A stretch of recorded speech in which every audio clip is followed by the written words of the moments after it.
सोचिए, कुरुक्षेत्र का मैदान, चारों तरफ सेनाएं तैयार खड़ी हैं, एक साम्राज्य का भविष्य दांव पर लगा है। लेकिन जो असली लड़ाई होने वाली है वो हथियारों से नहीं, बल्कि एक योद्धा के मन के अंदर लड़ी जाएगी। और तभी, ठीक युद्ध शुरू होने से पहले, उस युग का सबसे बड़ा योद्धा अर्जुन पूरी तरह से टूट जाता है। वो कहता है, हे गोविंद, हमें इस राज्य, सुख या इस जीवन से भी क्या लेना है। ये सिर्फ डर की आवाज नहीं है, ये एक बहुत ही गहरे नैतिक संकट की पुकार है।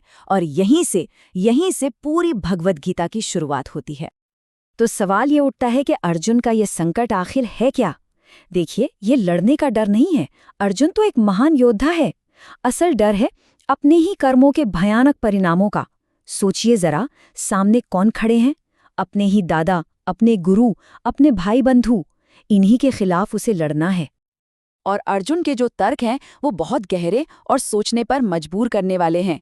उसे डर है कि इस युद्ध से पूरा कुल ही नष्ट हो जाएगा, सारी परंपराएं खत्म हो जाएंगी। उसे लगता है कि ये कितना बड़ा पाप होगा, और जब धर्म का नाश होगा तो अधर्म फैलेगा, इससे अवांछित संतानें पैदा होंगी और पूर्वजों का भी पतन हो जाएगा।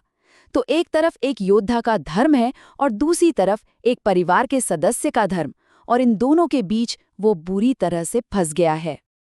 और ये जो स्थिति है ना, कर्तव्य और अपनी भावनाओं के बीच फंस जाने की, ये सिर्फ अर्जुन की कहानी नहीं है, ये तो हर इंसान की कहानी है। कितनी ही बार जीवन में ऐसे मोड़ आते हैं जहां सही और गलत के बीच, फर्ज और जज्बातों के बीच रास्ता चुनना लगभग नामुमकिन सा लगता है ना। अर्जुन का ये संघर्ष असल में इसी सार्वभौमिक मानवीय अनुभव का प्रतीक है। और बस यहीं, इस गहरे संकट के बीच भगवान कृष्ण का संवाद शुरू होता है। और देखिए, उनका जवाब सिर्फ ये नहीं है कि उठो और युद्ध करो। नहीं, वो तो अर्जुन को और हम सबको हकीकत को देखने का एक बिल्कुल नया नजरिया देते हैं। ये एक ऐसा गहरा ज्ञान है जो अर्जुन की समस्या को जड़ से ही बदल कर रख देता है। कृष्ण सबसे पहले बात करते हैं आत्मा की, हमारा असली स्वरूप। वो बताते हैं कि आत्मा शाश्वत है, अविनाशी है। उसे कोई मार नहीं सकता, कोई नष्ट नहीं कर सकता। ये जो शरीर है, ये तो बस एक कपड़े की तरह है जिसे आत्मा बदल लेती है। जरा सोचिए, इस एक विचार ने ही युद्ध के मैदान पर खड़े अर्जुन के लिए जीवन और मृत्यु के सारे मायने ही बदल दिए होंगे। इसके बाद बात आती है कर्म की। कृष्ण दो तरह के कर्मों में फर्क बताते हैं। एक है सकाम कर्म, मतलब वो काम जो हम किसी फल की इच्छा से करते हैं, किसी नतीजे की उम्मीद में। ये हमें कर्म के बंधन में बांधता है। और दूसरा है निष्काम कर्मयोग, यानी अपना कर्तव्य निभाना, पर उसके नतीजे से कोई लगाव न रखना। बस अपना काम करो, फल की चिंता मत करो, और यही रास्ता मुक्ति की ओर ले जाता है। संदेश बिल्कुल साफ है। तो जब ये समझ आ जाता है कि आत्मा अमर है और कर्म फल की इच्छा के बिना करना है, तो पूरा नजरिया ही बदल जाता है ना?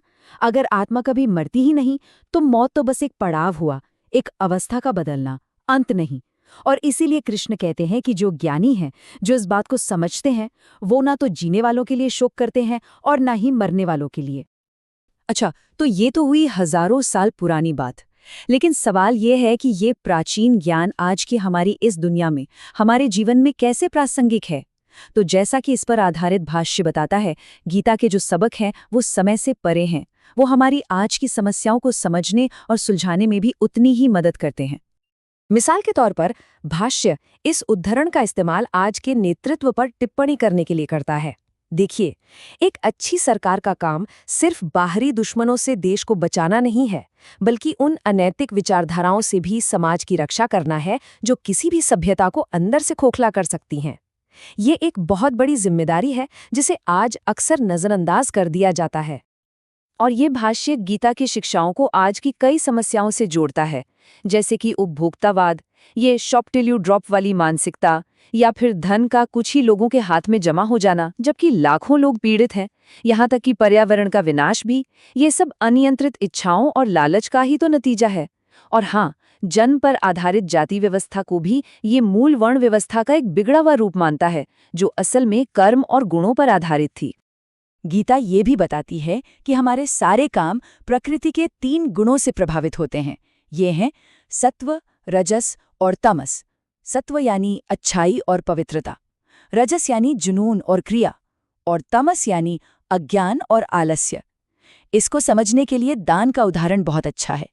जब कोई बिना किसी उम्मीद के सही समय और सही जगह पर दान देता है तो वो सात्विक है। जब कोई बदले में कुछ पाने की उम्मीद से या बेमन से दान देता है तो वो राजसिक है। और जब कोई किसी का अपमान करने के लिए गलत जगह पर गलत इरादे से कुछ देता है तो वो तामसिक दान कहलाता है। तो फिर कर्म, ज्ञान, गुण, इन सब बातों का निचोड़ क्या है? इन सब शिक्षाओं को मिलाकर आखिर कौन सा रास्ता है जो परम सत्य तक, आत्म साक्षात्कार तक ले जाता है? भाष्य इसी अंतिम और सबसे महत्वपूर्ण मार्ग की ओर इशारा करता है। और वो मार्ग है भक्ति योग का। ये सिर्फ बिना लगाव के काम करना नहीं है, बल्कि ये उससे भी एक कदम आगे है। ये है निस्वार्थ भक्तिमयी सेवा का मार्ग। इसमें अपने सारे काम और उन कामों के सारे फल ईश्वर को समर्पित कर दिए जाते हैं। तो फिर आपका काम सिर्फ काम नहीं रहता, वो एक तरह की पूजा बन जाता है। और ये यात्रा भी एक क्रमिक प्रक्रिया है जिसके कई चरण हैं। इसकी शुरुआत होती है श्रद्धा या विश्वास से, फिर आता है साधु संग यानी आध्यात्मिक लोगों की संगति। इसके बाद भजन क्रिया या भक्ति के अभ्यास शुरू होते हैं। धीरे धीरे अनर्थ निवृत्ति होती है, यानी दिल से सारी बुराइयां साफ हो जाती हैं। फिर आती है निष्ठा या दृढ़ विश्वास की अवस्था, और अंत में प्रेम यानी शुद्ध दिव्य प्रेम जागृत होता है। तो आखिर में भगवद गीता का जो पूरा सार है वो यही है कि मानव जीवन का असली उद्देश्य, इसका परम लक्ष्य आत्म साक्षात्कार है। ये जानना कि ये शरीर हम नहीं हैं, हम वो शाश्वत आत्मा है, और परमात्मा के साथ अपने भूले हुए रिश्ते को फिर से जगाना है। तो जो कहानी कुरुक्षेत्र में अर्जुन की एक दुविधा से शुरू हुई थी, वो हम सबके सामने एक बहुत गहरा सवाल छोड़कर जाती है।